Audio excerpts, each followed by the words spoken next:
நம்ம பசங்க கொஞ்ச நாளா வந்து 2 நாளா வந்து ஏடிஎம்கே அட்டாக் பண்ணிட்டு இருக்காங்க. தயவு செஞ்சு வேண்டாம். ஃபைனல்ஸ் வந்துட்டோம். டிவிகே டிஎம்கே தெளிவாயிடணும். நம்ம யாரு கூட சண்டை போடணும்னு தெளிவாயிடணும். அவுட் ஆஃப் சிலபஸ் இருக்கவங்களோட சண்டை போட்டீங்கன்னா டைம் வேஸ்ட். ஆளாளுக்கு என்ன பேசிட்டே போட்டோம். ஒன்லி நம்ம டார்கெட் தலைவர் சொன்ன மாதிரி டிஎம்கே டிஎம்கே டிஎம்கே, வேற எந்த டார்கெட்டும் கிடையாது.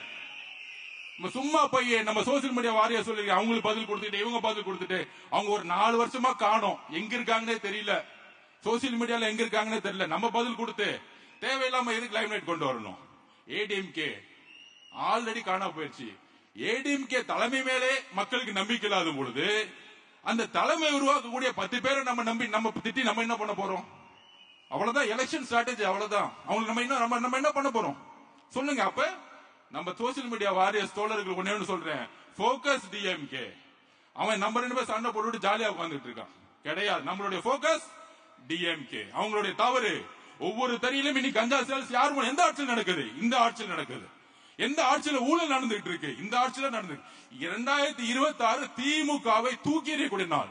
நமக்கு தனிப்பட்ட முறையில் யாரு மேலேயும் வந்து பகை கிடையாது. இந்த நிர்வாகத்தை தூக்கி எறியணும், ஒரு நல்ல ஆட்சியை உருவாக்கணும்.